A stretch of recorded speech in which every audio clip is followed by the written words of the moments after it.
You finally went viral. You go to bed, you wake up, it's over, and it was completely out of your control. You're an artist that's gotten really good at your craft. Your music is great, and you've been doing everything in your power to try and get it more attention. Your record label tells you that you need to make content, especially on TikTok. After all, that's where everything is taking off now. So you heed their advice and you make a ton of content, and then one day, you're notified that one of your songs is going viral on Chinese TikTok. You look at the chart of creates and over 180,000 people made a TikTok with your video that day, and you got over 1.8 million streams on the song on just one platform. You're excited. Your team is reaching out, scheduling meetings with TikTok in 2 days. You go to sleep happy. Your dream is finally being realized. Until you wake up, look at the news, and your stomach drops. The worst news of your career. UMG is going to remove all of their music from TikTok, and you're one of them.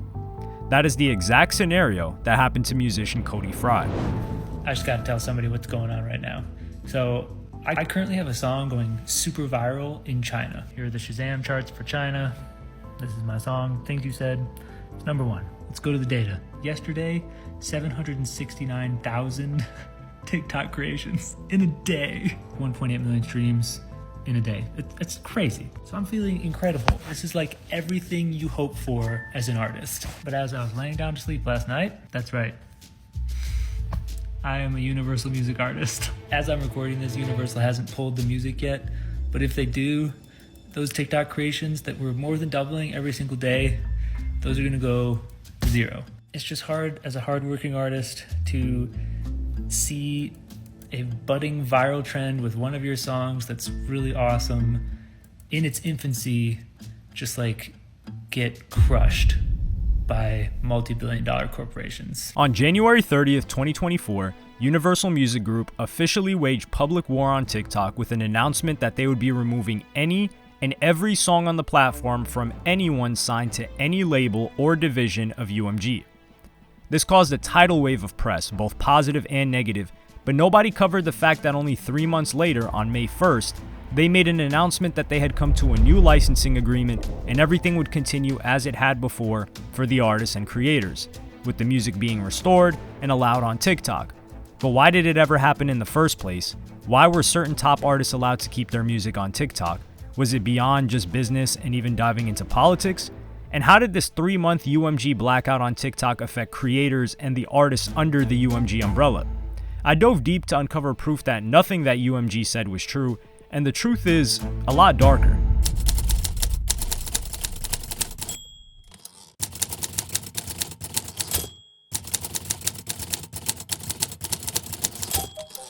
The frustration that UMG had with TikTok stems back years, from the initial deal that they signed back in 2021. At this point in time, TikTok was coming off the back of the global success that Lil Nas X became with Old Town Road, and how that directly came from TikTok. There were other successful songs like Arizona Zervis Roxanne that became one of the TikTok hits to chart and debut in the top 40 of the Hot 100 by an independent artist.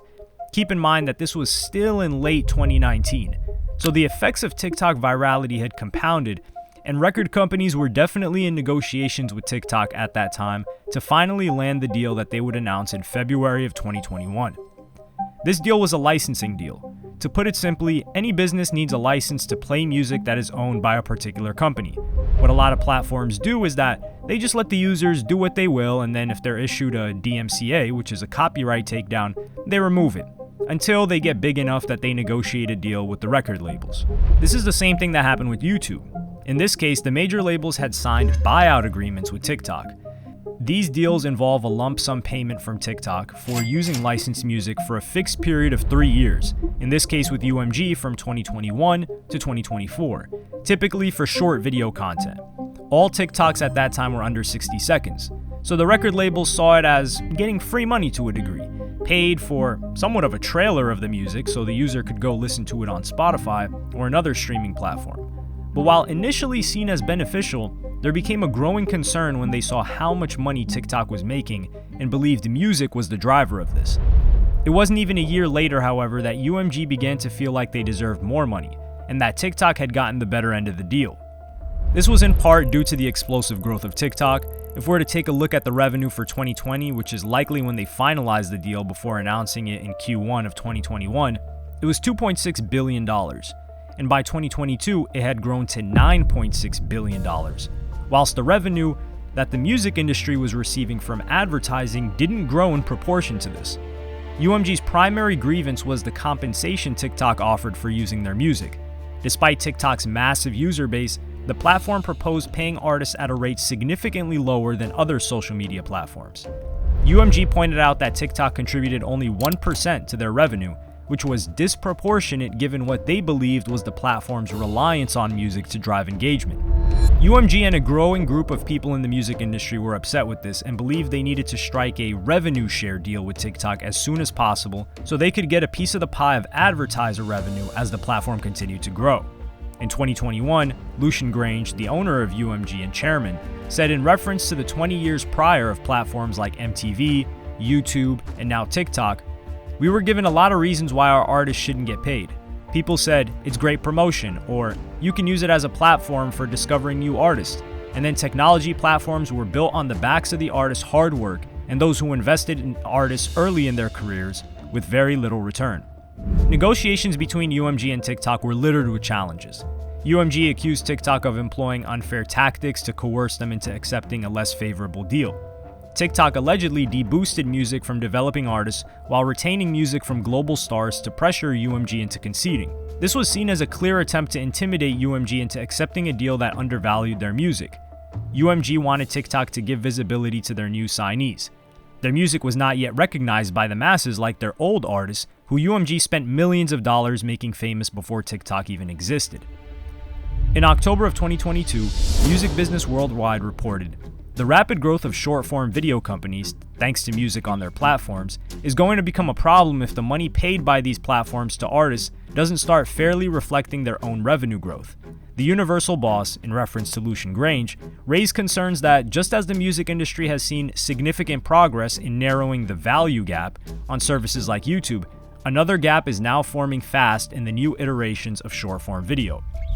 These were already alarm bells ringing within TikTok that UMG would be tough to negotiate with for their next licensing term, and advertising revenue, as we would come to find out, was not something they were interested in giving up, for good reason. All three major record labels, Sony, Warner, and Universal, were asking for advertising revenue share from TikTok for their new licensing deal negotiations, and during that time, we conveniently got some end-of-year stats for 2022. Reflecting on 2022, it's clear that artist success travels to our platforms, with 13 out of 14 Billboard Hot 100 number ones supported by viral trends on TikTok. Our platform continues to unlock real-world opportunities for artists and labels, with a brilliantly engaged community who love to build connections with artists and their music, and the impact of that is undeniable. This was such an important statistic because of what it said silently. Without TikTok, good luck even trying to get a chart-topping hit. Which is far different from what the record companies they were negotiating with were trying to do, which was diminish the effect that TikTok had on turning new songs into hits. But the experiment that TikTok would quietly launch in early 2023 is what set UMG and others into a frenzy.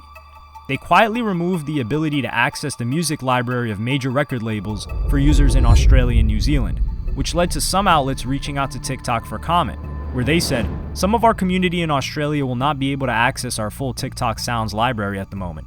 This will only affect certain music and is scheduled work while we analyze how sounds are accessed and added to videos, as well as looking to improve and enhance the wider sounds library. We appreciate it's disappointing if a certain track is unavailable or if a sound is muted on a previous video.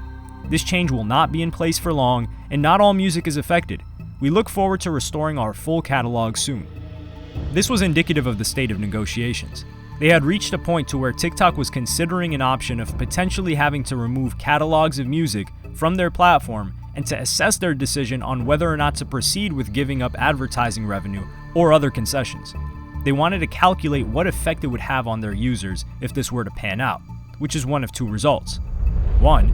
User engagement drops off when major label music is removed. TikTok realizes that it needs their music to keep its user base on the platform. Or 2. User engagement stays the same, or unlikely, even grows during the test phase. TikTok would have proven that it doesn't need major label content to run a successful platform. Several months later, now in May of 2023, the global head of music at TikTok was interviewed and asked about the experiment, where he danced around with his answer, not saying there was a particular objective or whether it was a success or failure, and that the intention was to just investigate user behavior when they run into situations like a song being muted in the content, amongst other things. The follow-up question was about what would happen if they had to remove certain catalogs of music from TikTok's library. If we were forced to take down a catalog or part of a catalog, we're pretty confident that we could still remain a compelling service for our users. The guiding principle is we get fully relicensed with every single music rights holder out for any song on TikTok. But we also think about if we were put in a position where we had to take down a catalog or a partial catalog, how do we still make the user experience compelling enough for our creators and users?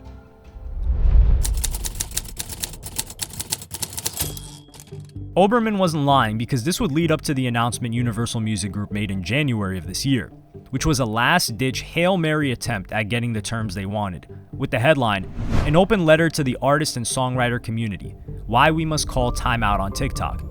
UMG took the approach that TikTok was this big bad corporation that was refusing to pay artists their, quote, fair share. Today, as an indication of how little TikTok compensates artists and songwriters, despite its massive and growing user base, rapidly rising advertising revenue, and increasing reliance on music-based content, TikTok accounts for only about 1% of our total revenue. Ultimately, TikTok is trying to build a music-based business without paying fair value for the music. On top of this, UMG followed up with fear-mongering that TikTok's promotion and use of AI-generated music would dilute royalties for human artists, which is as ridiculous of a notion that new artists would dilute old artist royalties. UMG would even go on to talk about bullying and harassment as if they wanted to protect TikTok users, which has nothing to do with their business dealings with the platform, but could be indicative of other things which we'll get into later. TikTok makes little effort to deal with the vast amounts of content on its platform that infringe our artists' music, and it has offered no meaningful solutions to the rising tide of content adjacency issues, let alone the tidal wave of hate speech, bigotry, bullying, and harassment on the platform. They would even vaguely address the experiment TikTok ran in Oceania and claim that TikTok was deboosting newer artist sounds. By selectively removing the music of certain of our developing artists while keeping on the platform our audience-driving global stars. TikTok would soon reply with a very short, simple, and concise statement. It's sad and disappointing that Universal Music Group has put their own greed above the interests of their artists and songwriters. Despite Universal's false narrative and rhetoric, the fact is they have chosen to walk away from the powerful support of a platform with well over 1 billion users that serves as a free and promotional discovery vehicle for their talent. TikTok has been able to reach artist-first agreements with every other label and publisher. Clearly, Universal's self-serving actions are not in the best interests of artists, songwriters, and fans. With the statement that UMG made, you would think that if there were any truth to it, UMG artists would be celebrating and supporting the decision made, but that wasn't the case. Publicly, it was mostly radio silence by the majority of artists. The first to speak out was Jack Antonoff, albeit backstage at the Grammys press room, producer for Taylor Swift, who had the following to say. You got a whole industry being like, you've got to do everything, and here's where you've got to do it. And then one day it's like, poof. There's a lot of things wrong in the industry, but I think it's as backwards, and at the very least we should have known. Several weeks later, the only artist to publicly support the decision was Kim Petras, who's most known for her hit single with Sam Smith, Unholy. I feel very protected by Universal. I know people who have #1 records and can't afford their rent. So I'm proud Universal is taking a stand. Of course, right now, all of us Universal artists are screwed a little bit, but you've got to take one for the team. The intentions are noble. It's about musicians making money from their art, and not just the famous faces, but the songwriters and the people behind the scenes. I feel like it's a really good fight. I knew this couldn't be the case, so immediately when this happened, I started investigating, poking around and asking many different questions surrounding this to get to the bottom of the effects that TikTok directly had on turning songs into hits. UMG themselves had multiple different teams working internally that were dedicated to trying to figure out TikTok and generating money from it, and these teams lasted for years. Some of these teams were also responsible in reigniting many old songs from UMG's catalog and breathing new life into them. One of the first artists that they worked on was a young man by the name of Trinidad Cardona. He had a song Dinero that was released in 2018 and wouldn't make much noise until 2021. This song would begin to get picked up on anime edits on TikTok, doing 32,000 streams a day on March 3rd, 2021, 100K daily streams by March 25th. By June 3rd, it was doing 250,000 streams a day. June 11th, it would enter the viral hits chart on Spotify, clocking 1.1 million daily streams, all the way up to 2 million daily streams on June 18th. At one point, Cardona was homeless for a year, sleeping in his car in a Walmart parking lot after having already been signed to Island Records. Started working in food delivery while this was all growing, to hearing his song on the radio whilst delivering food, and then having the #1 trending song on TikTok. I can't play this video clip because it has his copyrighted song, but all of the resources can be found at helloyassine.com/UMG versus TikTok. The link will be in the top of the comments. The internal team at UMG would discover certain metas, better described as the prevailing themes or trends that were most effective at spreading music on the platform. And at the time, these started off with mashups. I reached out to Tristan XO, who's a producer, DJ, and TikTok creator who became known for his slowed and sped up remixes of songs, breathing new life into many songs and turning them into modern day hits, most notably The Weeknd's Die For You.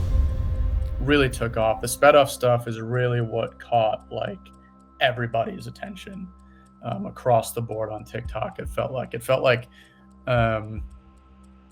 slowed was just sort of like this thing that it felt like people, there was a community for it and there was like a lot of people who enjoyed it, but sped up felt like, oh shit, now the labels are noticing now, it's just everywhere, it wasn't just sort of like a niche thing. It kind of blew up and was sort of everywhere, it felt like, to the point where sped up songs were getting actually released through majors and getting radio play. It was pretty insane. Sped up isn't the beast it once was anymore, since so many people have become accustomed to it. It's become more of a staple now. What's bizarre is that several artists were able to stay up on TikTok during this ban, and it wasn't by accident. In early March, Ariana Grande released her album Eternal Sunshine, which was preceded by the single Yes And, which went #1 on the Hot 100, as well as the follow-up single We Can't Be Friends, that also went #1 on the Hot 100, thanks in part due to TikTok. These sounds were allowed to stay up, and a Variety article even noticed this, writing the following: "The standoff between Universal Music Group and TikTok has resulted in a near-complete blackout of all music owned, distributed, and published by the company. The videos are still there, but the music is muted. Yet new songs by UMG artists including Ariana Grande, Camila Cabello, and Niall Horan could be found on TikTok at the time of this article's publication. How and why is that happening? Reps for UMG and TikTok declined comment." Variety went on to give the benefit of the doubt, suggesting it may be poor copyright detection by TikTok or that UMG didn't know, but I wasn't convinced. First sign for me was the way Ariana Grande's album rollout was treated. They very obviously, Universal, they very obviously allowed UGC sounds to stay up on the app. They were not taking them down. The official sounds were not put up, but the UGC sounds were not getting taken down. And they were allowing them to stay up and allowing them to trend. And so that was my sort of first sign of okay, how legit is this UMG TikTok sort of feud and ban per se? How legit is this? Because Ariana Grande, one of their biggest artists, just released an album and they're allowing her songs to stay up on the app. To further break this down, there are two types of sounds on TikTok: UGC and PGC, standing for user-generated content and professionally generated content. An example of PGC would be a song that was distributed to all platforms and is available in the TikTok music library. The company that owns the rights to it put it on there. An example of UGC would be a sped-up version, a slowed version, or it could even be the actual song but with a different name, possibly the same name, but just uploaded directly to the sound from their phone as opposed to the professional channels. The problem is that if UMG truly believed that TikTok was benefiting from them more than they were benefiting from TikTok, then they would not have allowed viral UGC sounds of Ariana Grande, one of the biggest artists on their record label, to stay up for as long as they did. It would make sense if UGC sounds of small UMG artists went undetected, but Ariana Grande? They knew this was happening. And the truth is, what most likely happened is the amount of pressure UMG received from Ariana Grande and her team to allow these sounds to stay up because the team knows how valuable it is to their marketing plan and rollout. And they didn't want to upset one of their biggest artists that's driving a ton of their revenue. Well, and that's why the Ariana Grande thing to me was the biggest like example of, you know, sort of how messed up things can be, because it's like there was a particular artist, I can't remember the name of the artist, but there was an artist who at the time of the Universal TikTok ban, he was a guy in his later 20s and he was signed to UMG, and he was like, I was having the best week of my life. Like, I had worked in music and I had been trying to get my career to take off for, years and years. And I finally got a song trending. And a week later it got muted, just gone. The moment, everything just gone. And I was that, like you said, that's sort of the impact that it had on artists, because I think people saw UMG as like big, massive, The Weeknd, Drake, Ariana Grande, Nicki Minaj, Taylor Swift, but the people who were really hurt by it were people like this guy who working their whole lives to get, something trending, and now all of a sudden it's gone because of the label. And then for Universal to essentially just turn their head and look the other way when one of their big guns in Ariana Grande, when she released the album, just sort of look the other way and allow things to trend, it was like, God, like, that just sucks. Like, there's this big artist who, they probably made a lot of promises to, that they're allowing this to stay up because they know deep down the impact TikTok has. But this smaller artist who they, maybe don't give the time of day to is now in this position that really just sucks, and there's nothing that they can really do about it. That was like the big like juxtaposition for me, where I was like God, like, that just sucks. Like, there has to be, like, something about this has to change. There's no way that this is allowed to just keep on the way it is, because it was very obvious that, like I said, it was very obvious that they were looking the other way. The artist Tristan was referencing here was Cody Fry. One point that does support UMG's claim for pulling out from their belief that TikTok was deboosting some of their artists is that UGC sounds were heavily favored in the algorithm compared to PGC sounds, which was both supported as well as Tristan. If you can recall, what were the last PGC sounds that went viral? The Kid Leroy's Stay is one, which was well over 3 years ago, and there are probably a couple in between, but no smash hits. There was also another example that disproves UMG's claim that TikTok didn't turn songs into hits, and that was the success of The Weeknd's I Was Never There. I mean, so the example that I can use is I Was Never There by The Weeknd. Sort of a more of a deeper cut at the time, back in, I believe, 2022. It was definitely more of a deeper cut Weeknd song that was really only listened to by probably his core fans, and which I was one of, and which is why I knew about the song. And I posted that song, and it was doing, I believe, around 80,000 daily streams. After I posted it, it went viral, and a bunch of other accounts, like, similar to mine, started posting it as well. And like, all the speed pages and slowed pages, with, so many just that just post music all the time, they started posting it. And I believe within 2 weeks after I posted, within 2 to 3 weeks after I posted it initially, it went from 80,000 daily streams to, I believe, 800,000. So it 10x to the streams. And like I said, this was a deeper cut Weeknd song. And then it was like, then you went to the Weeknd Spotify page and it was like, you know, Blinding Lights, Starboy, I Feel It Coming, you know, and then it was like, I Was Never There, which was, you know, like I said, a deeper cut Weeknd song is now essentially a hit song, you know, a song that when played, you know, a lot of people, you know, at least, you know, in the TikTok universe are going to be like, oh, like, you know, I know what this song is. I know who it's by. I know the name of it. And, you know, it eventually got to the point where it was doing over 1 million streams daily. This was a song from his EP My Dear Melancholy in 2018, and now it has over 1 billion streams on Spotify, blowing up over 4 years later thanks to creators like Tristan and TikTok as a platform. This is clear evidence of how valuable TikTok is for music, and TikTok does not get any portion of the money from the streams that were generated due to that song's viral success on their platform, which is fair, but can you understand their gripe with UMG wanting revenue share from them now? UMG came around in less than 3 full months, announcing a licensing deal with TikTok. The joint agreement marks a new era of strategic collaboration between the two organizations, built on a shared commitment to help UMG's artists and songwriters achieve their creative and commercial potential.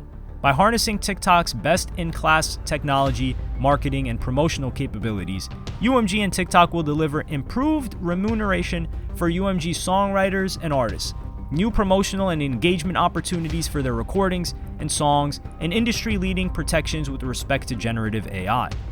If you read the statement, it was just saving face. They didn't announce that they would be receiving revenue share from advertisements or anything new. They didn't want to admit that they made an error and walked it back, giving TikTok all of the terms they wanted after removing their artist music from the platform for 3 months. After all, TikTok made it clear in January that they were able to renew their licensing deals with both Sony Music and Warner Music, the 2 other major labels. So it was UMG that was the problem here. Now we fully debunked the theory that UMG was doing this for monetary reasons. We'll give some more evidence of that later on, but that leaves a potential political situation.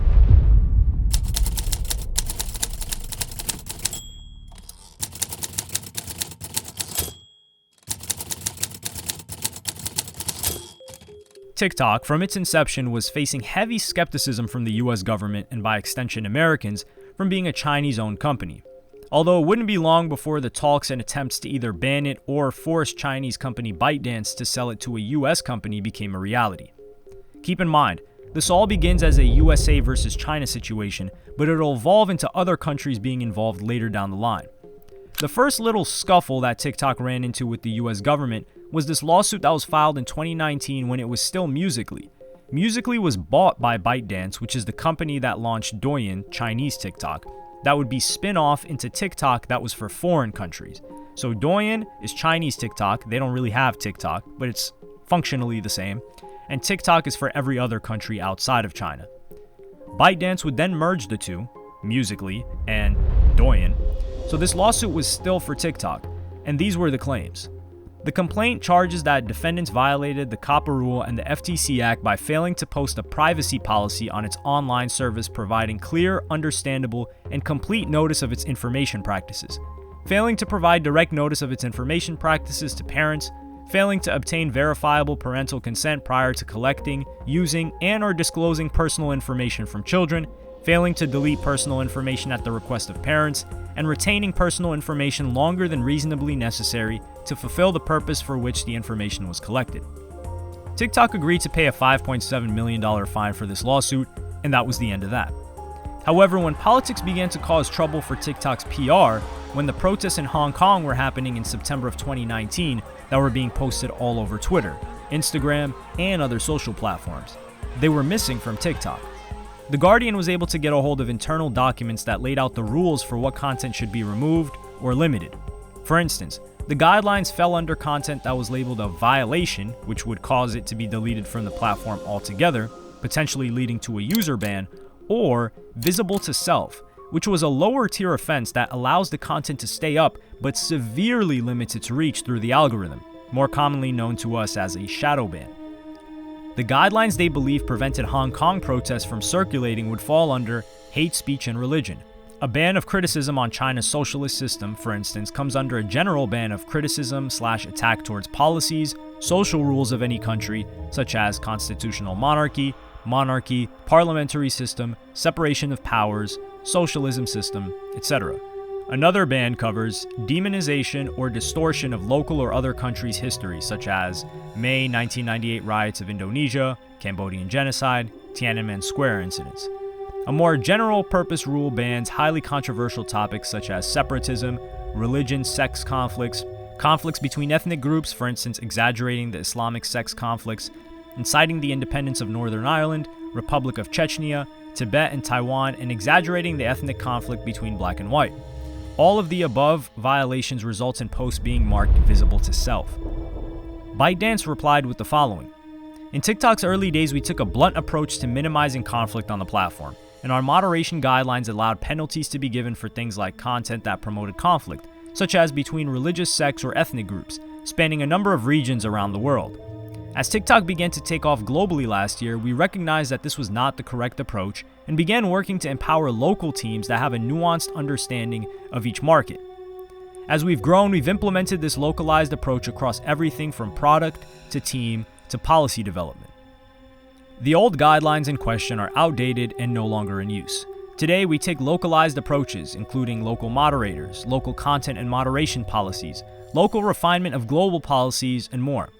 We also consult with a number of independent local committees and are working to scale this at a global level, including forming an independent committee of leading industry organizations and experts to continually assess these policies.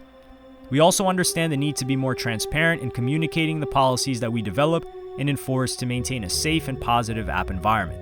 Users gravitate to TikTok because it provides an app experience that fosters their creativity, and we are committed to supporting that across our teams, products, policies, and the way in which we openly communicate with our community." And The Guardian labeled this as TikTok, quote, "advancing Chinese foreign policy aims through the app." Unfortunately for TikTok, the alarms were sounded, and in October of 2019, US politicians began calling for a federal investigation of Musical.ly's acquisition and an investigation on national security on TikTok.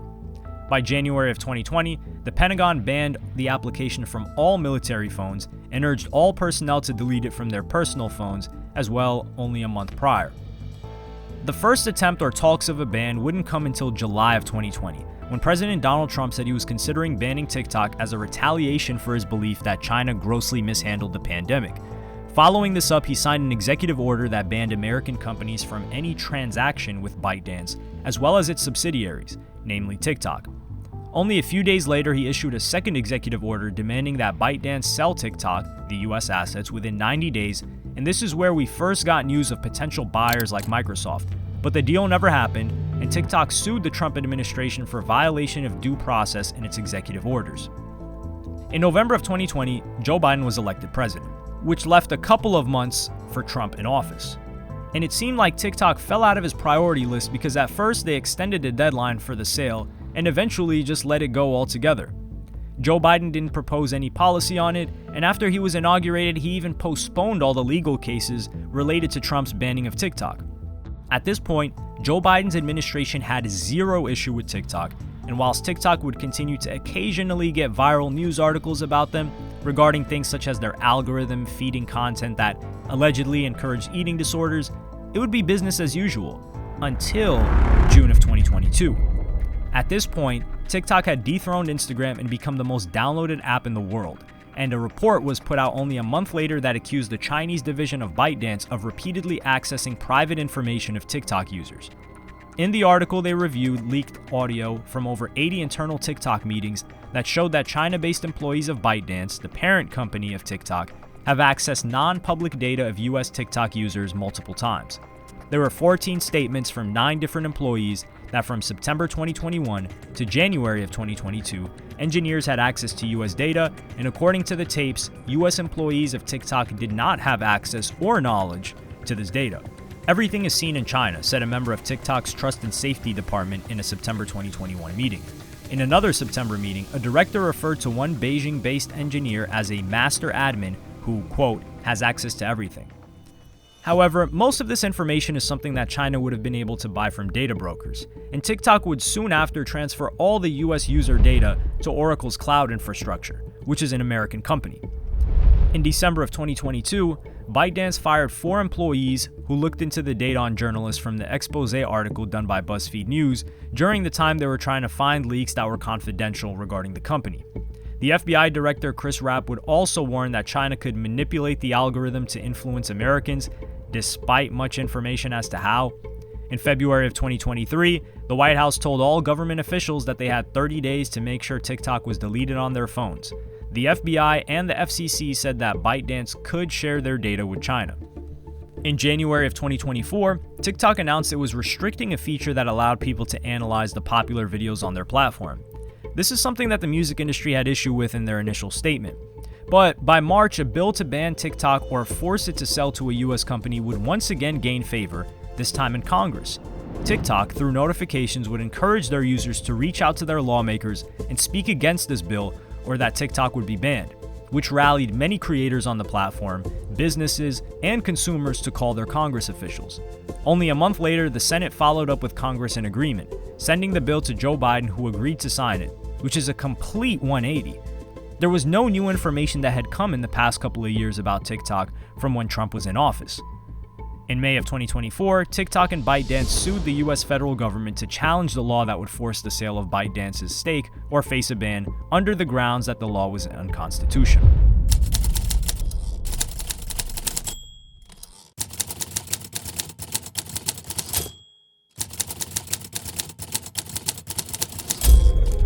Israel has strong ties to entertainment companies in the US, not just Hollywood productions, but also music, and objective ties too. Just starting from the top, Lucian Grange could be spotted showing his support at a 2016 fundraiser in Beverly Hills named Friends of the Israel Defense Forces Western Region Gala. He's the most powerful man in music, and while he doesn't directly have any organizations that connect to Israel, someone very close to him does. His wife, Caroline Grange, formerly Caroline Lewis, is involved in multiple political and advocacy groups on behalf of Israel.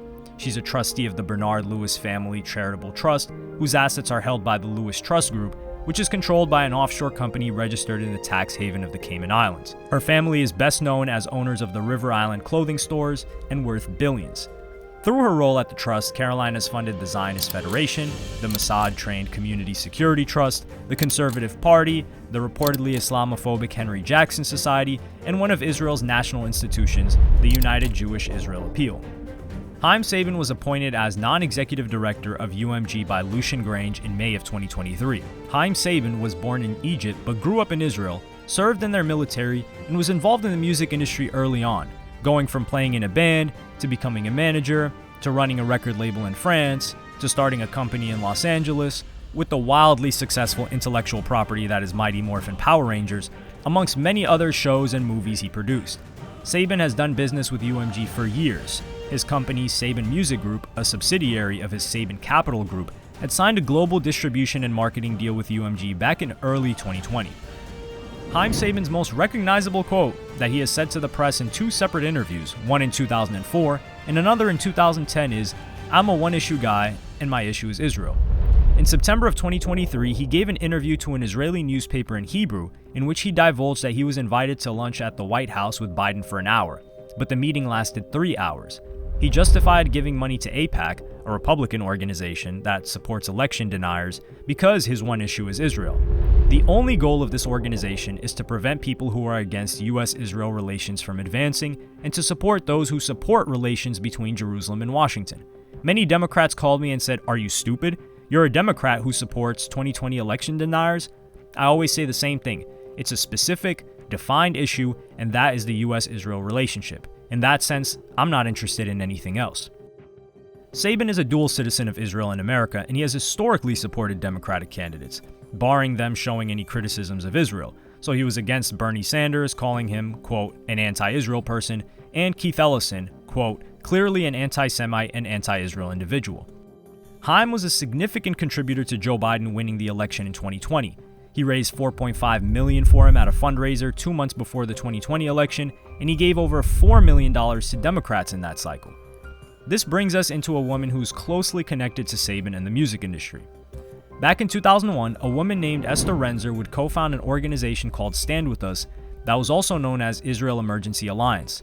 It's an NGO and advocacy group for pro-Israel interests operating across college campuses in the United States, the United Kingdom, Canada, Australia, South Africa, Brazil, and even Argentina. Their claims are that they try to combat anti-Semitism and misinformation related to Israel, but what it has demonstrated itself as doing is spreading propaganda and being an arm of the Israeli government. This was confirmed by Israeli diplomat and deputy foreign minister at the time, Danny Ayalon. It is very important to make use of every means at our disposal, mainly legal means.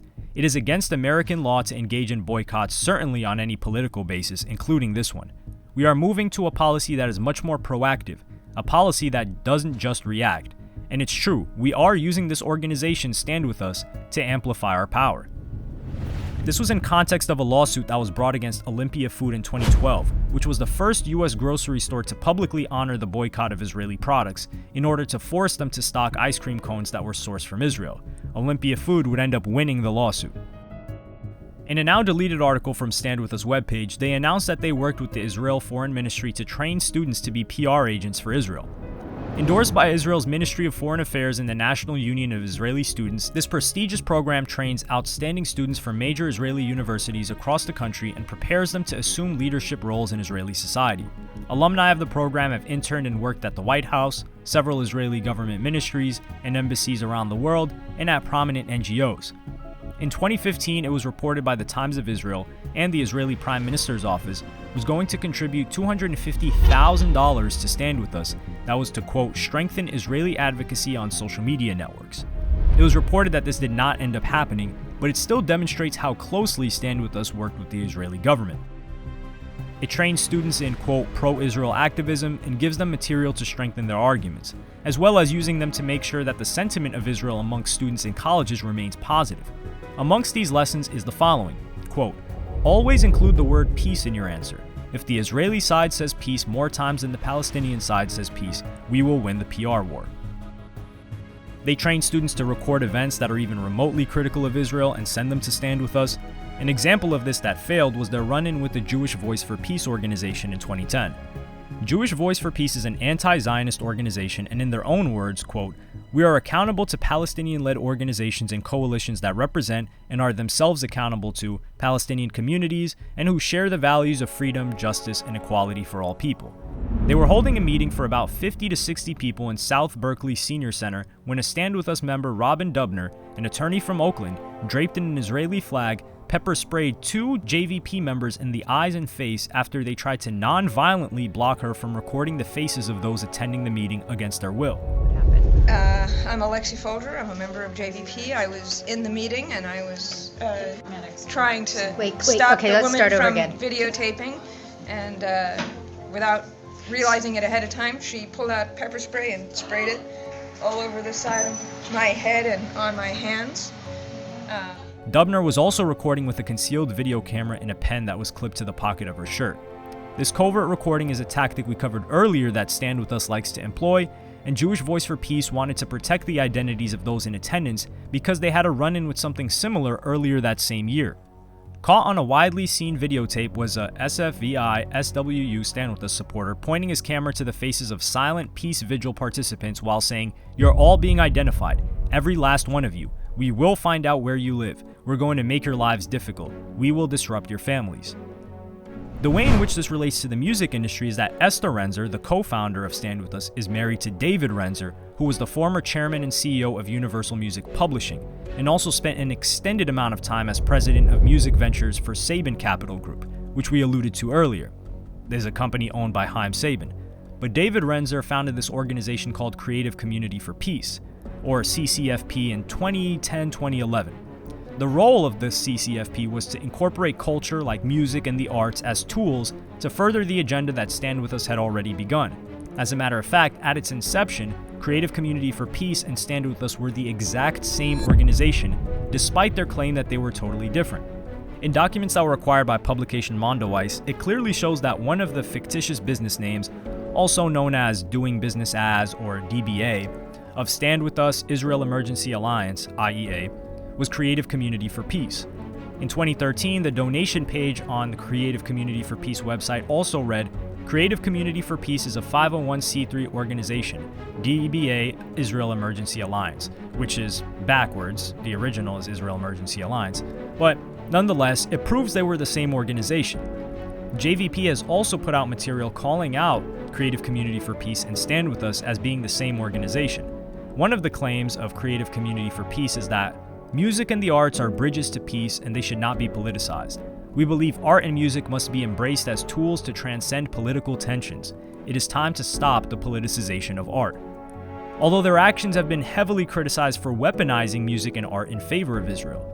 After all, in 2009, before Creative Community for Peace was even formed, David Renzer had a piece written about him on the Jerusalem Post that painted a different intention for his actions.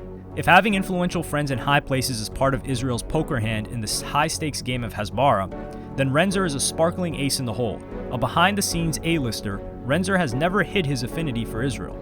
For context, Hasbara is a Hebrew term meaning explanation and refers to public relations efforts by the State of Israel to put out information and promote its perspective internationally.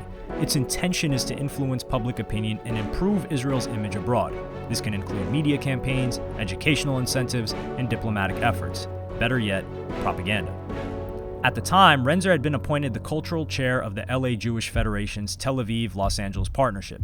To explain why he accepted the position, he cited the influence of his wife, Stand With Us co-founder and president Esther Renzer. I thought of how much time and effort Esther puts into Israel. I said, you know what? I think I have to find a way to give a little bit back also. His wife would go on to say, what David and I do isn't so different. Stand With Us is dealing with correcting misinformation about Israel and with telling Israel's story in a positive manner.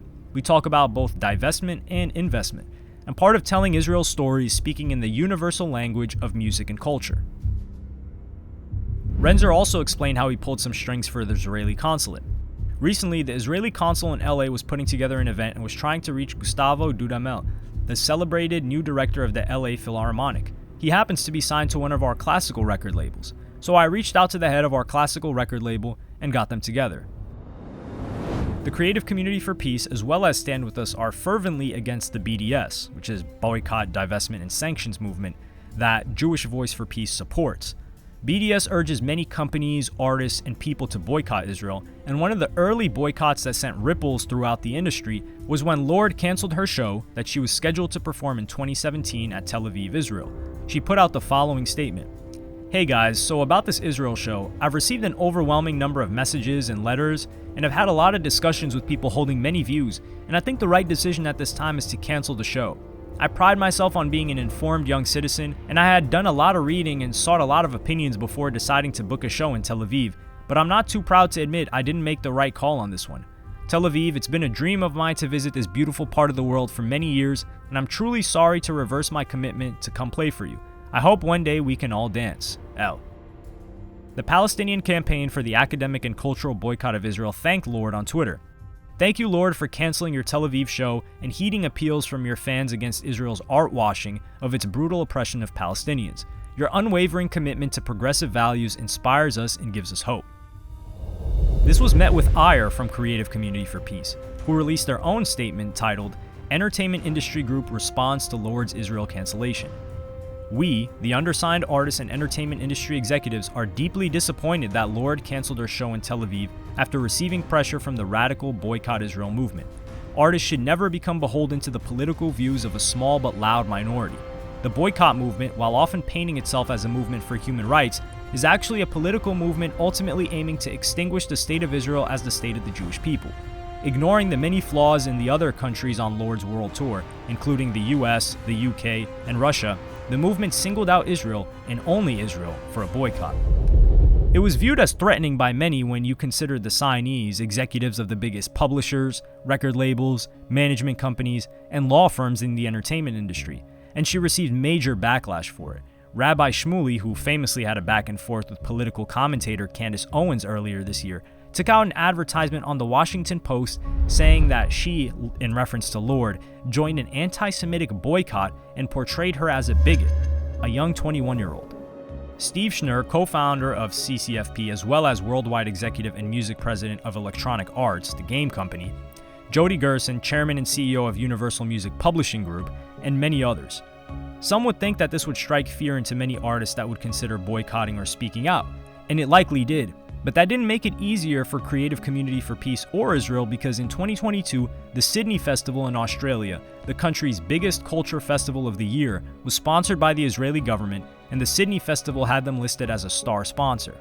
This led to many grassroots organizers trying to urge performers to boycott the event, and Creative Community for Peace would come in and try to flex their muscles with an open letter on their site titled, "Entertainment Industry Leaders Stand United Against Cultural Boycott of Israel and in Support of Sydney Festival." Here, they attempt to urge the Sydney Festival to continue. The organizers of the Sydney Festival boycott intentionally misrepresent the truth about Israel and make provocative statements to try and bully artists into backing out of the festival. Their messages deceptively involve an element of dishonesty and deny the truth of Jewish indigeneity to the land of Israel. Their actions only further hostility and dampen hope for peace, which all of us so urgently desire. This failed.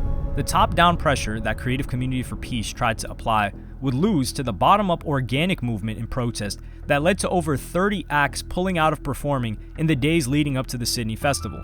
This wasn't without conversation, however. One of the bands that pulled out, Tropical F-Storm, had attempted to come to a resolution that the Sydney Festival refused. Unbeknownst to everyone out there in internet mobland, we have been doing our best to talk to Sydney Festival about the possibility of them refunding and ending their partnership with 2022 star sponsor, the Israeli Embassy, who donated a paltry $20,000 to some dance group. Rather than immediately announce online that we jumped ship, we thought we'd actually try to do something in the real world for everyone involved and try to encourage Sydney Festival to do the right thing and fix the problem they created. That problem being the Sydney Festival taking on a sponsor so dodgy, pointless, and controversial, it would inevitably mean that hundreds of unwitting artists who are having a rough enough time with the pandemic as it is would become the targets of online harassment, bullying, smear campaigns, ridiculous accusations, misrepresentations, and abuse from total strangers who have no idea what's actually going on behind the scenes, what any artist's position is, or even what they're talking about. It is a problem we didn't create and one we weren't aware of until about 48 hours ago. At the time of posting, Sydney Festival has stated they have no intention to refund the money or sever the sponsorship relationship, even though the shit sandwich they've landed every billed artist in is blatantly obvious to them.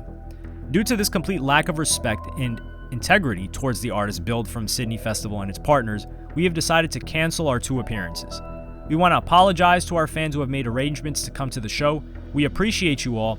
When we do finally get to play for you, Sydney, it is going to be a corker. We will see you soon. This led to disaster for the Sydney Festival, with many acts pulling out last minute due to their hubris of wanting to stick to a contribution from a foreign government whose contribution was in no way critical to the event. But they decided to die on that hill. And die they did, because later that year, in preparation for the next event, the Sydney Festival would announce that they suspended all funding agreements with foreign governments and their cultural agencies after the mass boycott by artists at the 2022 Sydney Festival. Soon after October 7th, there was an outpour of sympathy worldwide for the innocent victims killed.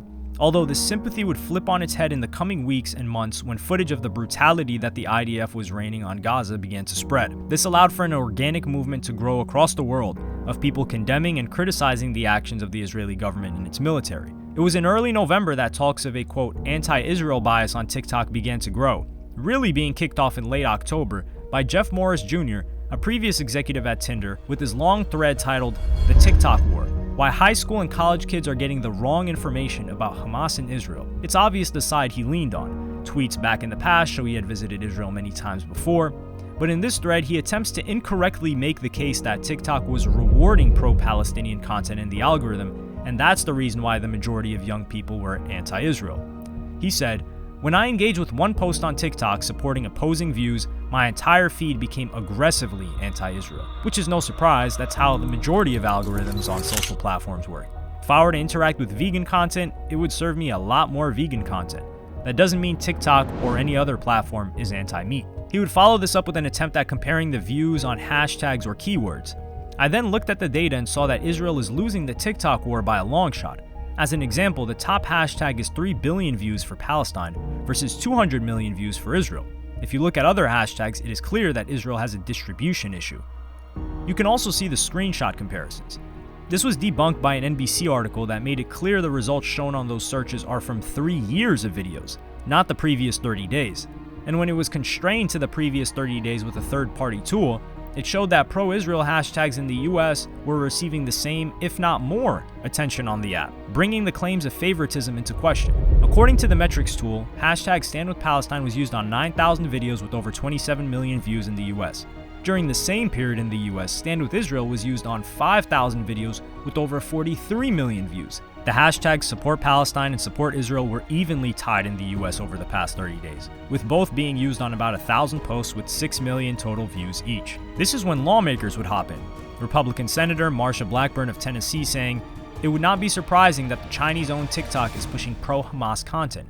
And Republican Senator Josh Hawley of Missouri retweeted that thread that is still up, saying it was a, quote, purveyor of anti-Semitic lies. He had been one of the many that were supporting legislation to ban TikTok. TikTok replied to these accusations. "Our community guidelines apply equally to all content on TikTok, and we strongly reject any of the baseless claims to the contrary. We're committed to consistently enforcing our policies to protect our community." Bill Ackman, billionaire and founder CEO of hedge fund Pershing Square, which has the largest holding of Universal Music Group outside of Vincent Vittori at a whopping 10%. Ackman was one of the earliest people to reintroduce the conversation of TikTok being banned in November, stating that it was, quote, amplifying the hate and massively manipulating public opinion.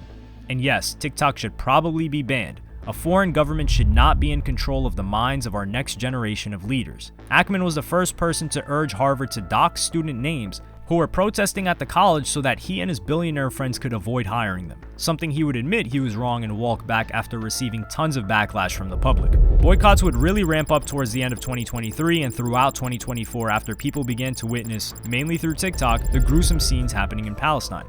This bothered many lobbyists with strong support for Israel by Jewish billionaires and people in the tech field, with one being Jacob Hellberg. Hellberg works for defense contractor Palantir that was co-founded by Peter Thiel and Alex Karp, the latter of which is so pro-Israel that he said the students protesting should be sent to North Korea and called them an infection to our society, also admitting he lost many employees for his strong support for Israel. Hellberg is also Jewish-Israeli, as cited by his tweets, and is a direct advisor to Alex Karp. The United States-China Economic and Security Review Commission was formed by Congress in 2001 as an advisory to keep it up to date on any national security threats from China.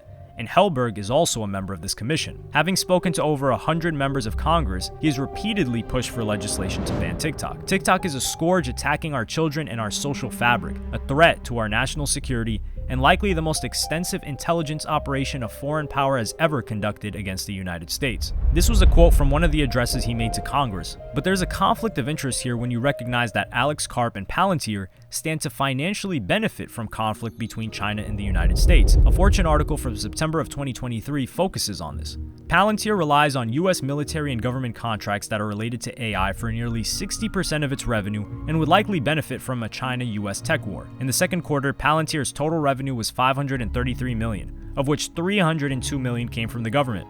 The firm has major contracts with the US Special Operations Command, the US State Department, the US Department of Defense, and multiple other agencies to provide software and AI applications for military use. It is a clear conflict of interest to have an advisor to Palantir serve on a commission that is making sensitive recommendations about economic and security relations between the US and China. From their perspective, China is a mortal adversary, and the only way to, quote, beat them is to further subsidize the tech sector so we can rapidly build next-generation systems that can overwhelm China in a potential conflict, to the financial benefit of Palantir and its Silicon Valley allies. Even going back to 2020, there was no evidence found by the CIA that China had ever used TikTok to gather data or information on American users. There was the brief hiccup in 2021 from the BuzzFeed article with the leaked audios we covered early, but even as recent as December of 2023, a research team at the Georgia Tech School of Public Policy Internet Governance Project came to the same conclusion, that threats of TikTok being used by the Chinese government as some sort of weapon are overstated and not based in fact. Chinese government efforts to assert control over ByteDance's Chinese subsidiaries are targeting its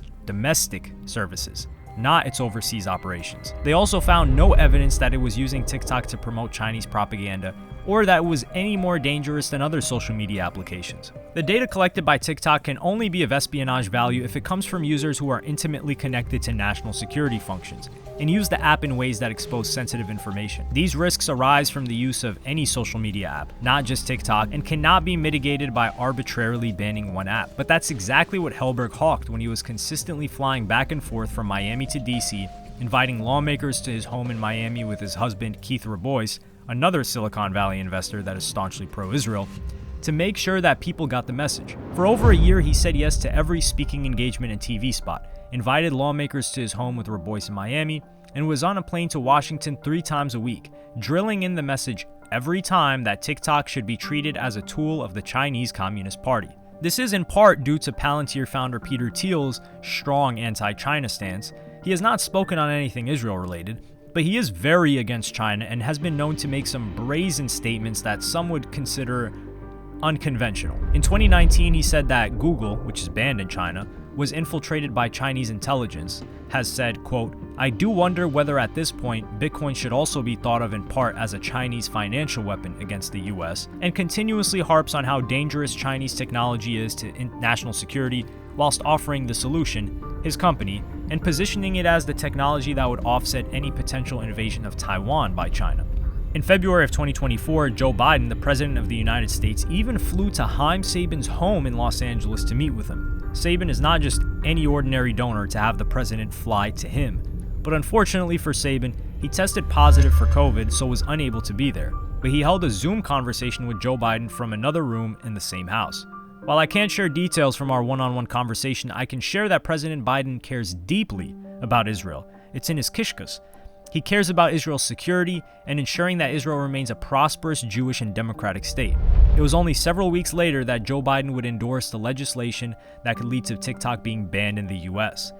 The legislation that passed through the US House Energy and Commerce Committee unanimously on Thursday calls on China's ByteDance to divest its ownership of TikTok or effectively face a US ban. Republican House Speaker Mike Johnson also supports the bill and has indicated it would soon come up for a full vote in the House. "If they pass it, I'll sign it." That was the quote said by Joe Biden. This would serve Sabin's interests as TikTok was the least restrictive platform when it came to pro-Palestinian and anti-Zionist content post-October 7th. The bill is very important, as we'll get into a bit later in the timeline, but now we're in March of 2024.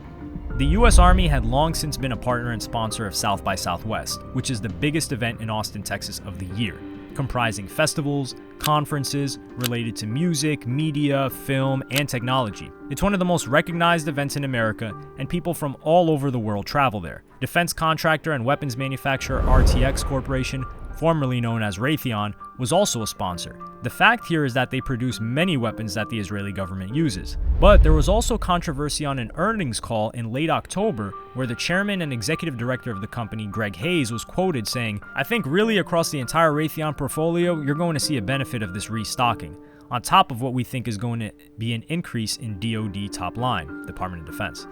This led to another organic boycott that was led by an artist named Squirrel Flower that put out a statement on Instagram. "I've decided to pull out of my official South by Southwest showcases in protest of their ties to the defense industry and in support of the Palestinian people. There are many ways South by Southwest is harmful to working musicians, but I'm pulling out specifically because of the fact that South by Southwest is platforming defense contractors, including Raytheon subsidiaries, as well as the US Army, a main sponsor of the festival. The IDF has now killed at least 1 in every 75 inhabitants of Gaza, including 12,300 children. The International Court of Justice has ruled that this plausibly amounts to genocide. Genocide profiteers like Raytheon supply weapons to the IDF, paid for by our taxes. A music festival should not include war profiteers. I refuse to be complicit in this and withdraw my art and labor in protest." This led to a couple of other artists following her lead, with politicians even pretending they didn't care. Republican governor of Texas and Israel supporter Greg Abbott had the following to say, "Bye, don't come back. We're proud of the US military in Texas.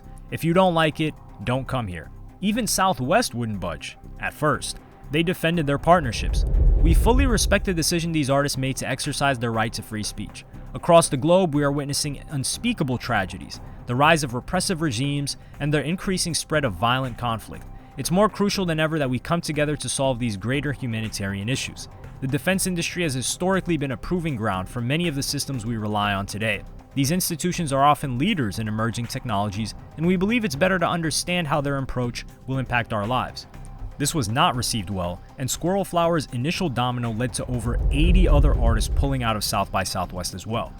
At this point, some thought that the top-down pressure was too strong for an organic movement to stand up to it in America, like what had happened in Australia. However, that wasn't the case. Soon after, South by Southwest announced they terminated their partnership with the US Army, RTX, and any of its subsidiaries for their upcoming event in 2025 after many artists withdrew from their event this year. They made a statement that was added to their FAQ section that reads, "After a careful consideration, we are revising our sponsorship model. As a result, the US Army and companies who engage in weapons manufacturing will not be sponsors of South by Southwest 2025. That same month, the House of Representatives passed a bill that would ban TikTok in America if they don't sell it. Congress is composed of the House of Representatives and the Senate, so the bill passed with a vote 352 to 65 in the House and would now proceed to the Senate. The day before the House of Representatives voted, top national security officials in the Biden administration held a briefing with lawmakers to discuss TikTok and the supposed national security risks. What we've tried to do here is be very thoughtful and deliberate about the need to force a divestiture of TikTok without granting any authority to the executive branch to regulate content or go after any American company," said Representative Mike Gallagher, the bill's author. Certain members of the House weren't convinced during the briefing. Not a single thing that we heard in today's classified briefing was unique to TikTok.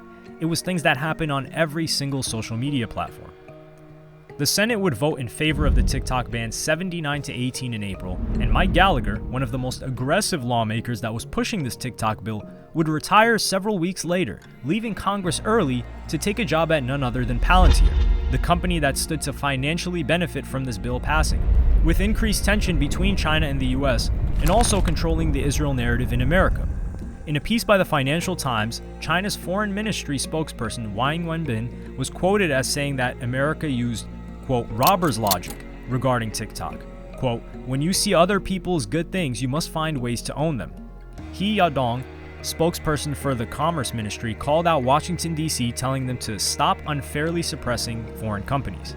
After hearing the news, Steve Mnuchin, former Treasury Secretary and strong Israel supporter, who had already raised $275 million for an Israeli cybersecurity company several years prior, would quickly come out with strong interest in buying TikTok, with names thrown in the mix like Bill Ackman, Sam Altman of OpenAI, who married Keith Rabois to his husband Jacob Hellberg, and also supports their same causes, and several others who conveniently have identical political views on Israel and would benefit from censoring any type of content that wasn't in line with the image the US government would like.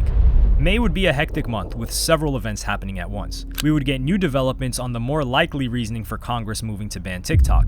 Utah Senator Mitt Romney and Secretary of State Anthony Blinken were at the McCain Institute, where Romney expressed his disbelief at what was happening with young Americans' lack of support for Israel. I mean, typically the Israelis are good at PR. What happened here? How have they, and we, been so ineffective at communicating the realities there and our point of view? Blinken would reply with an attempt at an explanation for what was happening.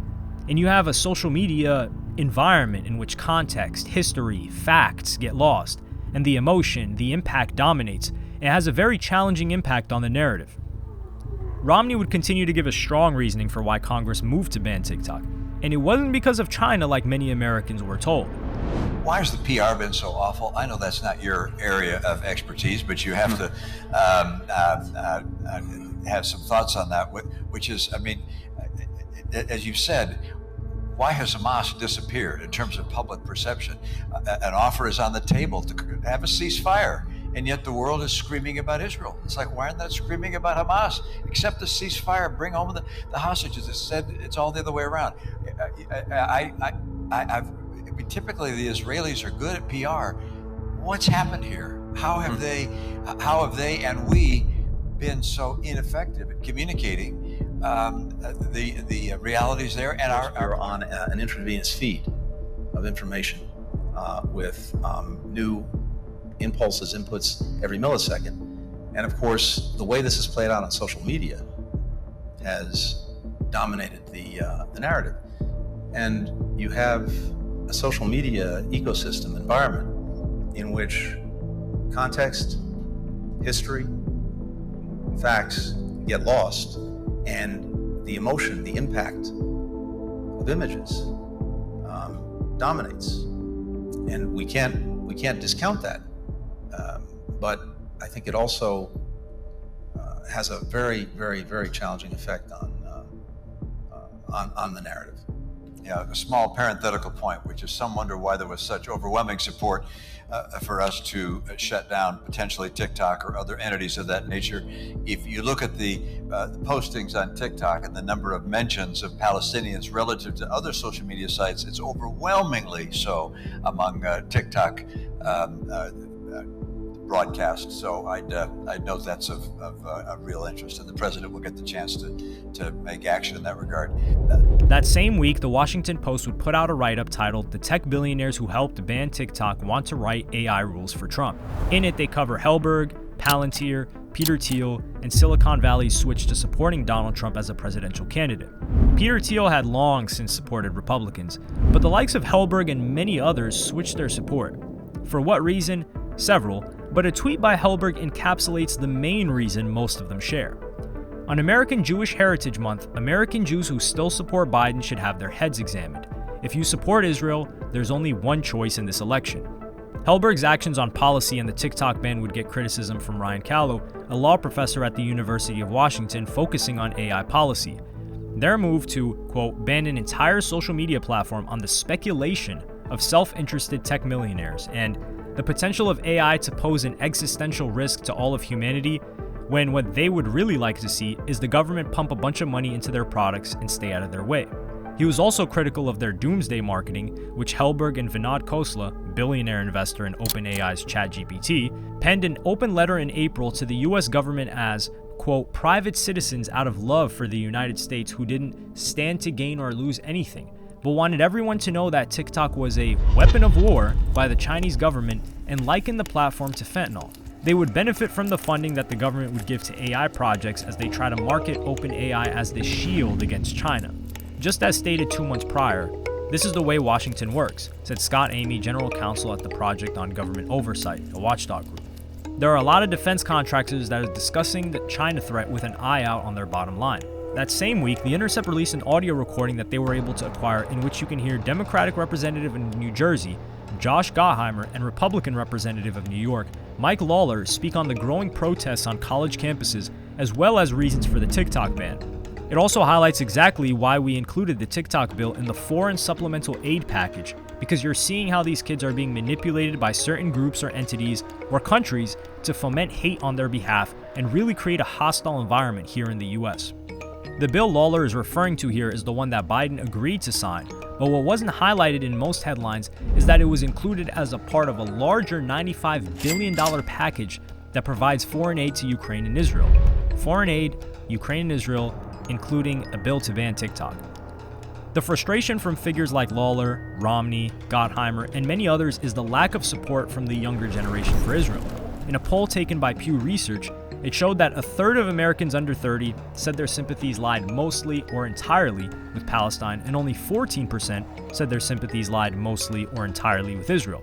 The rest were either 50-50 or unsure.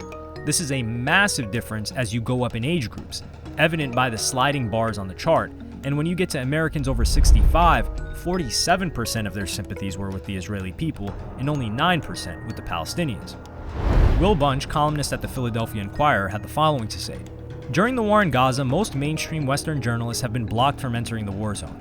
The best source of real-time information is often the phone video of airstrikes and their aftermath, either shot by Palestinian journalists, more than 90 of whom have been killed, or civilian bystanders.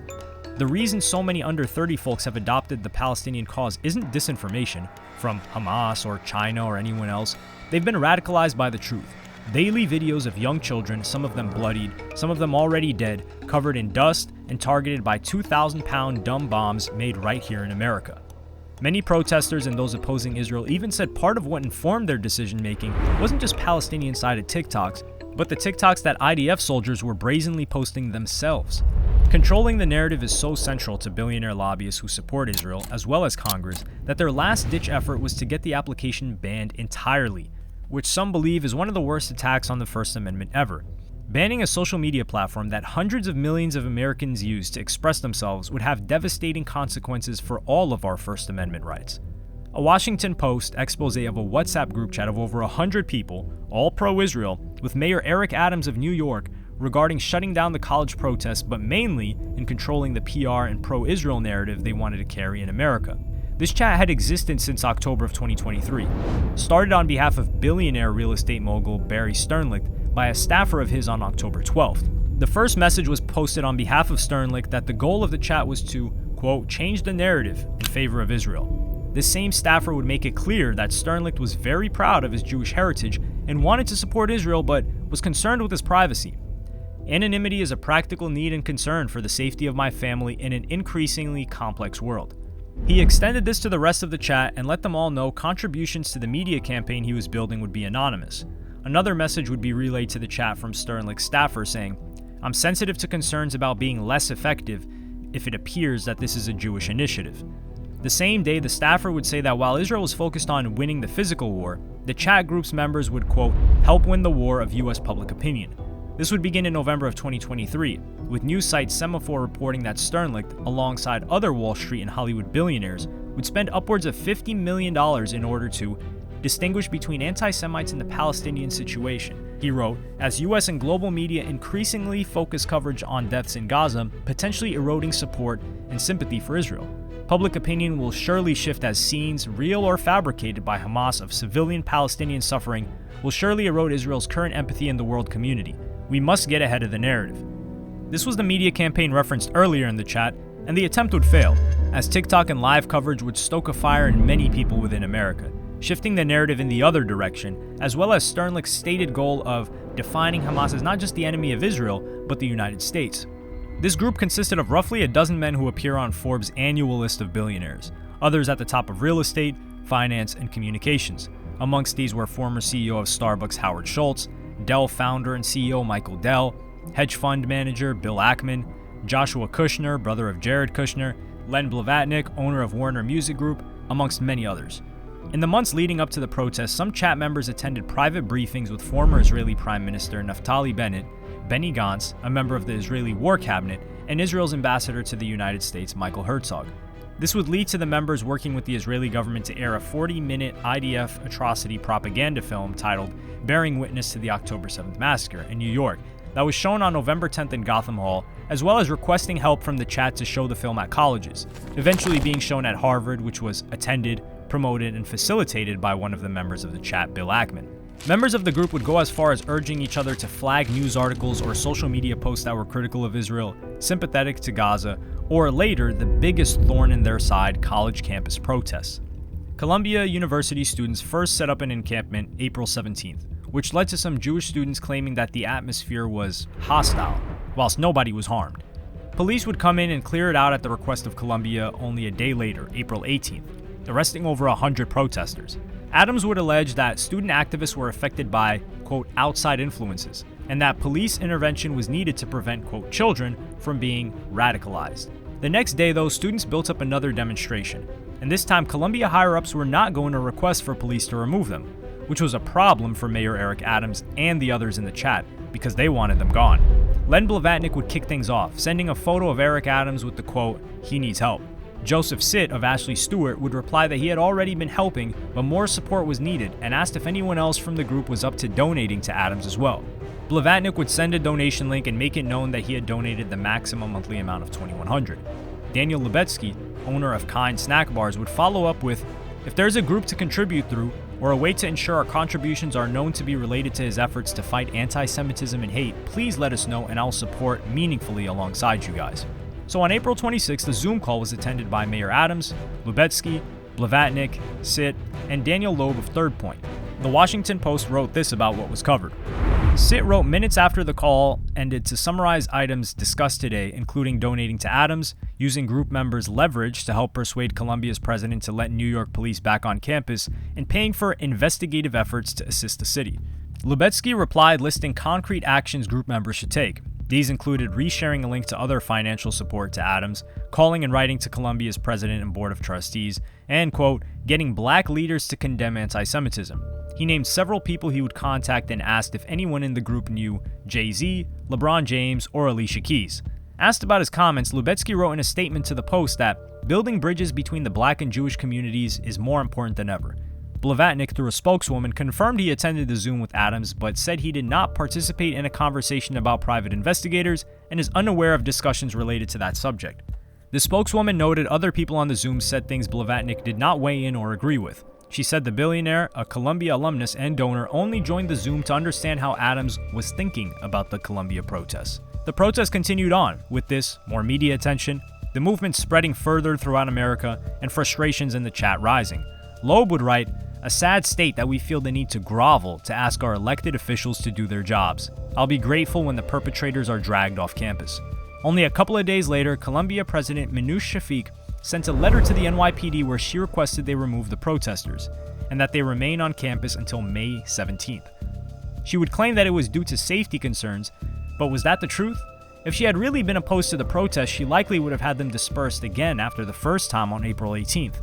Or is the reason that Shafik was likely pressured into asking for the NYPD to remove protesters with the risk of losing her position, like other Ivy League presidents who had been forced to resign, such as Harvard's Claudine Gay, Cornell University's Martha Pollack, and University of Pennsylvania's Liz McGill, due to pressure from wealthy donors, alumni, and baseless allegations of anti-Semitism. Which is exactly what was suggested in the chat leaks when one of the members asked if someone else in the group could do anything to pressure Shafik to call for the police. Former congressman and member of the chat, Chad Deutsch, CEO of the American Jewish Committee, would reply, sharing a PDF of a letter his organization had sent that day to Shafik telling her to shut these protests down, while he followed up with the chat saying, "Also in touch with the board, so NYPD can return." The day after, Mayor Adams made a statement in which he said, "We went in and conducted an operation to remove those who have turned the peaceful protests into a place where anti-Semitism and anti-Israel attitudes were pervasive." Whilst nobody was harmed during these protests, there's also misinformation and perplexing allegations of anti-Semitism made when there were two major Jewish groups that put together the protests at Columbia University, If Not Now, which describes themselves as a movement of American Jews organizing our community to end U.S. support for Israel's apartheid system and demand equality, justice, and a thriving future for all Palestinians and Israelis, and Jewish Voice for Peace, an organization we had covered earlier due to their run-ins with Creative Community for Peace. If Not Now and Jewish Voice for Peace were both organizers of the protests at Columbia University and funded in part by Jewish billionaire and Democrat George Soros. When asked about what happened after the release of the Washington Post piece, Lubetsky, Loeb, and Sitt were described as not having donated to the mayor by Vito Pera, Adams' campaign lawyer, and confirmed that Blavatnik had sent a donation. Mayor Adams said, "Let's be very clear. Both times the NYPD entered Columbia University's campus on April 18th and April 30th were in response to specific written requests from Columbia University to do so. Prior to these operations, Mayor Adams consistently stated that Columbia is a private institution on private property and that assistance would be provided only upon request. Any suggestion that other considerations were involved in the decision-making process is completely false, and the insinuation that Jewish donors secretly plotted to influence government operations is an all too familiar anti-Semitic trope that the Washington Post should be ashamed to ask about, let alone normalize in print." This really quelled the protesting but would not stop the spread of these movements, nor change the sentiment that young people had of Israel. If anything, it pushed them even further away from support, with the only attack and danger happening across America having occurred at UCLA by pro-Israel counter-protesters that violently attacked the encampment, tearing down barricades and assaulting protesters with metal pipes, pepper spray, and shooting fireworks into the encampment, leading to dozens of injuries at a previously peaceful protest. One protester, Anna, said the police just watched as it happened. The police did nothing. They were coming at us with metal pipes. Numerous people went to the hospital because of how badly they were injured. One person left in a wheelchair. Another had their hand completely smashed. Members of the UCLA radio news department would corroborate this. As students were being relentlessly harassed by counter-protesters, the campus security and the University of California Police Department continued to watch and not engage. No efforts were made to protect the students of UCLA. Additionally, when LAPD and the California Highway Patrol were called to the scene, they did not intervene with the violent protesters for an hour. Idan On, an 18-year-old senior at Beverly Hills High School, was one of the pro-Israel attackers and was initially charged with suspicion of felony assault with a deadly weapon and bailed out before LA County refused to charge him for anything after he was caught on video recording attacking protesters and identified by his own mother, who was proud of his actions in a now deleted social media post where she circled him in a screen capture and wrote in Hebrew, "Idan went to bully the Palestinian students in the tents at UCLA. before saying she and her husband were proud of what he did and that he would be headed to Israel to join the IDF.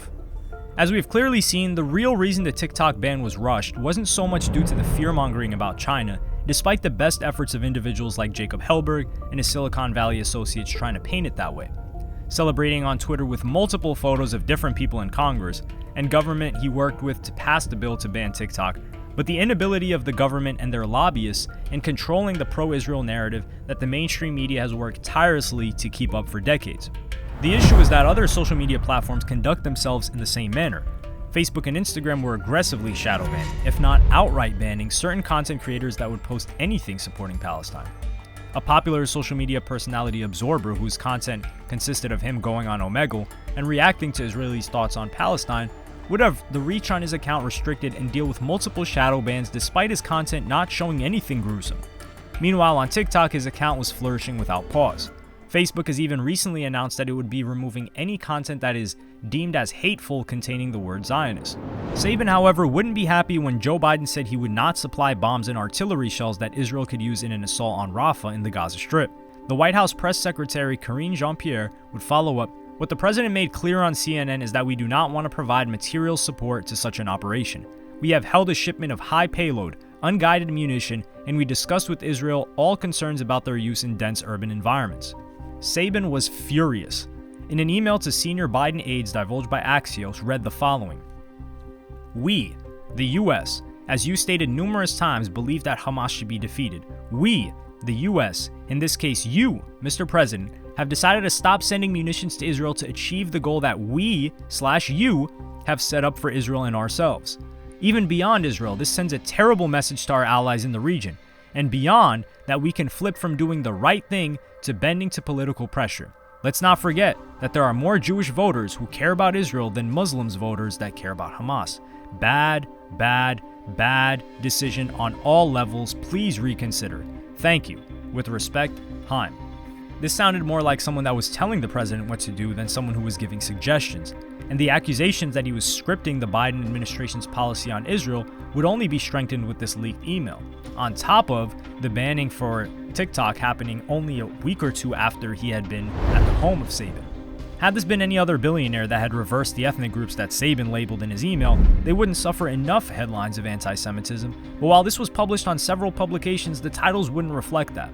Regardless, it does point out what we are after, which is that Haim Sabin is a very important, powerful figure that is central between the music industry, in particular Universal, and influence and policy for Joe Biden. In July, Benjamin Netanyahu had a visit to the USA where he spoke in front of Congress and received over 50 standing ovations, with clapping taking over 27% of his speech. The same Congress that pushed the bill to ban TikTok. Vice President Kamala Harris and 30 members of Congress, mostly Democrats, chose not to attend his address, whilst Elon Musk, owner of Twitter X, attended as a special guest of Netanyahu. One of the representatives that boycotted his speech, AOC, went on Twitter to say, "Just so we're clear, Netanyahu has lost so many people that he is addressing just a fraction of Congress. When this happens, they fill seats with non-members, just like what they do at award ceremonies, in order to project the appearance of full attendance and support." With Elon Musk replying, "The Democratic Party has become openly and boldly anti-Semitic." As absurd as his accusation of AOC and her party is, it only further illustrates the strong bias and lean that the owner of Twitter X has, as we also demonstrated Facebook and Instagram has, which we cannot find in TikTok, which strikes a problem for the powerful men like Sabin and others that want to control the narrative. That same month, Bill Ackman would announce his endorsement of Donald Trump. "I'm going to formally endorse real Donald Trump. I came to this decision some time ago, as many X followers have already understood from my supportive posts of Trump and my criticisms of Biden." Remember, media organizations are like sports teams that run plays chosen by their owners and executed by the coaches they hire. They are not unbiased arbiters of truth. The reason Ackman, Hellberg, and many other billionaires and tech entrepreneurs in Silicon Valley that hated Trump for the past 8 years have switched their tune to supporting him with open arms is solely due to where he stands on the Israel issue. When it came to the campus protests, Trump would say, "One thing I do is, any student that protests, I throw them out the country. You know, there are a lot of foreign students. As soon as they hear that, they're going to behave," despite the majority of protesters being American citizens. And when speaking to donors privately in late May, he assured them that he would send that movement back 25 or 30 years. in reference to the potential of current students and professors who are protesting at college campuses holding positions of power in the government in the future. At this point, the only major nation that expresses support for Israel is the United States, and of the countries that condemn their acts as war crimes are well over 150, with a vote in the United Nations General Assembly as early as last December, where these countries sought a ceasefire and argued that Israel was violating international law. The International Criminal Court, as well as the International Court of Justice, denounced what's happening, with the former issuing arrest warrants for both Netanyahu and the leader of Hamas. So what real reasons would UMG have to pull their catalog from TikTok in a historic failure of a move? Part of the reason for that could be money, like they stated, but from what we've seen, what is more likely is the bluff to pressure TikTok to change its policy to be more favorable to Israel. In the original statement, UMG had an interesting quote. It, in reference to TikTok, has offered no meaningful solutions to the rising tide of content adjacency issues, let alone the tidal wave of hate speech, bigotry, bullying, and harassment on the platform. If any of us have skimmed through Twitter, or God forbid, Instagram comments, we would all see that these platforms harbor far more hate, bigotry, bullying, and harassment in comparison to TikTok. Besides, when have terms of guidelines related to content ever mattered to the bottom line of a record label? It's in my belief that this was an attempt to strong-arm TikTok, and it failed. Bill Ackman, who was corresponding with Mayor Eric Adams, as well as one of the names in rumors of a TikTok purchase if it were forced to sell, and a major holder in UMG as well, would certainly benefit from TikTok's policy adjusted to censor criticism of a country he has allegiance to, as well as Lucian Grange, Haim Sabin, David Renzer, and many others. Part of the issue is that most of UMG's shareholders, as well as the Dutch Stock Exchange, with its headquarters being in the Netherlands, don't have the same political leanings towards Israel that most older Americans would have. If anything, it's probably quite the opposite. The question that is left would be, if UMG pulled out for these reasons, knowing they would be sacrificing money, why would they go back to a deal with TikTok that was at best as good as the one they initially denied, or more likely less favorable since they lost a ton of leverage with their attempt at painting TikTok as this villain and UMG as the corporation fighting for artists being fairly compensated? On July 25th, UMG lost 25% of their stock value in a single day, and it was largely based on streaming revenue for Q2. Overall revenue for UMG went up 9.6% year over year, which beat expectations. However, streaming revenue and subscription streaming revenue went up 6.9% year over year in Q2, but that fell short of what analysts were estimating, with their estimate being 11% growth. Our second quarter results reflect the varied performances of our diverse portfolio of DSP partners. The CFO of UMG, Boyd Muir, would point the finger at DSP, saying that they weren't adopting enough paying subscribers whilst making sure to point out the platforms that were doing well. While Spotify, YouTube, and many regional and local platforms have continued to exhibit healthy growth in subscribers, other large partners who have been less successful in driving global adoption have seen a slowdown in new subscriber additions. Some of the reason a lot of these catalogs were being bought in the past 5 or so years was the estimates that subscription revenue would continue to increase at a certain rate. That's the bet they took. And here it's not looking so hot for UMG, even though they aren't one of the companies that relies on that business model. They're still using similar projections for what can be expected of their revenue that comes from streaming. What was worse though, and applies directly to what we have covered here today, is ad-supported streaming revenue that fell 3.9% year over year in that quarter, and this was entirely because of Meta and TikTok. Meta pulled premium music videos from Facebook early in 2024 since it wasn't very popular with the users and was losing them money to license. Executives had to get on the call and let shareholders know that UMG missed over a month's worth of revenue from TikTok, which should be closer to 2, but nevertheless, it was due to them pulling out their catalog. So this is a directly calculable loss in money that UMG had because they wanted to pull their catalog from TikTok, and it's not even considering the incalculable opportunity cost of other UMG songs that may have blown up or gone viral in the time span that their catalogs were removed from TikTok. But it makes them look even stupider for the decision, which is why it's in my belief that they at best got the same exact deal from TikTok in January, or more likely a worse deal because they needed TikTok. Imagine if UMG had still not restored their music and gotten a deal with TikTok, how poorly these numbers just for ad-supported revenue would be on this earnings call. If it was 4% for just a month, imagine 3 or 4 months, God forbid in perpetuity like they tried to bluff that they would be down to do.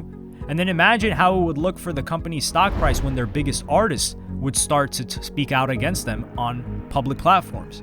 This is why UMG owes every single artist on their roster and the public an explanation. Kim Petras, who was the only artist to stand behind UMG, owes the public an explanation. What did UMG win for artists that they didn't get in the deal from January? What are the better terms or payments that artists can expect that they were forced to keep their music off TikTok for 2 months?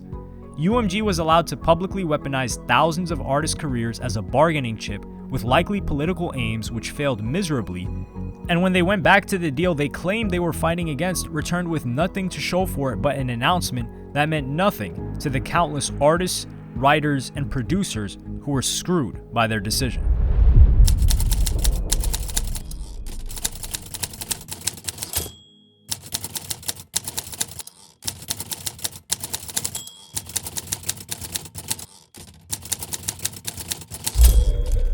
So we've followed up with other social media platforms that we are working with. We're also a trusted partner of TikTok, and we have been assured by TikTok off the record, I'll say off the record, that their policy is the same, meaning they would be treating Zionists in the same way. Okay, so I expect that off the record, you're going to actually be seeing statements about that in the coming days. On the record, I can tell you that we've been reassured by TikTok that they are looking at this statement by Meta, and that they intend to provide clarification to the public on it soon. Okay, and in terms of X, I mean, I really think at this point, genuinely, we all need to look at X and at Google and kind of say collectively, as both the Jewish community but also professionals who are fighting hate and anti-Semitism today, this decision has been widely supported by all of the major Jewish organizations. TikTok may have quietly agreed to adopt a censorship policy similar to Meta's, targeting criticisms of the Israeli government, a move that was strongly advocated by the Israeli nonprofit group Cyberwell. This development is part of a broader effort by Cyberwell, an organization deeply connected to Israeli intelligence operations, to suppress not only, quote, hate speech, but also political dissent against Israel. Cyberwell's influence has led to the banning of phrases like "from the river to the sea," "Palestine will be free," and criticisms of Israel's military actions, including controversial practices like the Hannibal Directive. Meta's recent policy change that we spoke about earlier, driven by Cyberwell's lobbying, reclassified the term Zionist, marking it as potentially anti-Semitic and restricting its use in certain contexts. This change reflects a strategic push to equate criticism of Zionism with anti-Semitism, leveraging the International Holocaust Remembrance Alliance definition to limit free speech. Cyberwell's leadership is not just comprised of ordinary activists, but includes figures with direct ties to Israeli state security. For example, Amos Yadlin, the former head of Israel's military intelligence, is a prominent figure in the organization. Taylor Cohen, Cyberwell's CEO, regularly engages with U.S. security officials, including Meta's Dina Hussein and TikTok's Valiant Richie. They've appeared together at events like the Eradicate Hate Global Summit, which also featured U.S. Homeland Security Secretary Alejandro Mayorkas and representative from the State Department's Global Engagement Center. Another significant figure associated with these efforts is Nathan Sharansky, who played a crucial role in the creation of the International Holocaust Remembrance Alliance redefinition of anti-Semitism. The IHRA definition has come under fire as an attempt to criminalize and suppress First Amendment protected speech critical of Israel and its occupation of Palestine.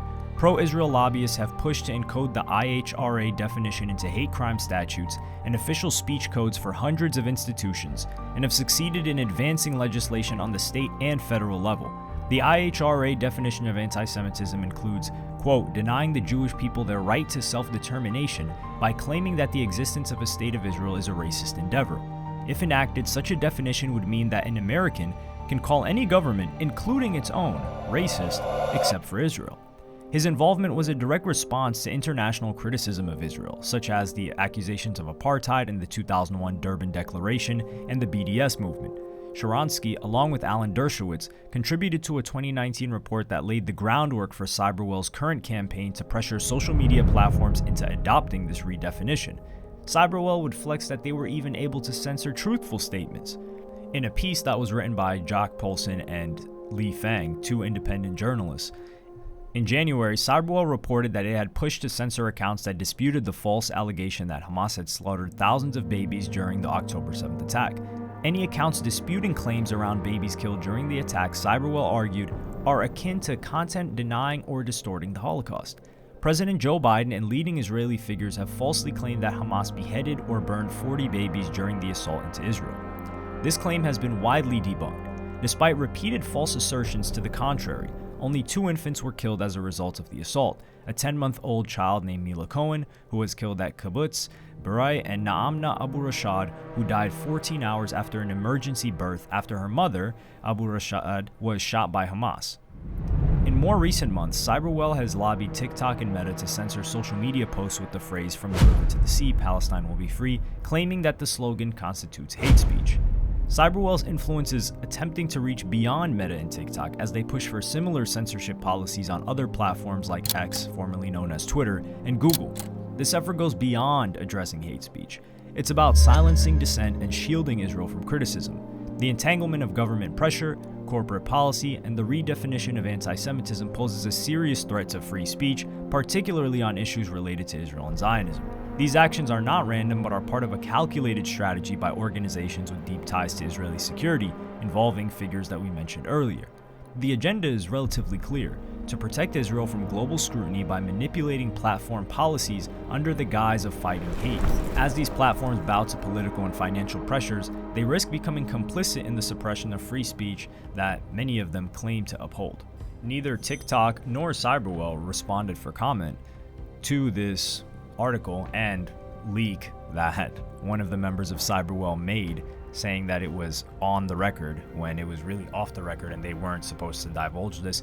And TikTok has not made a public statement or press release like Facebook/Meta did when they were pivoting to identifying what they believed to be certain hate speech that would be removed if it was using Zionist in a certain context. And to be completely fair to Facebook, Meta employees have been struggling with this. For instance, a quote saying Zionists are war criminals was forwarded to the oversight board, and Meta argued that the term Zionist could be used to refer to people on the basis of their nationality, and commentary about them may also refer to government or military actions.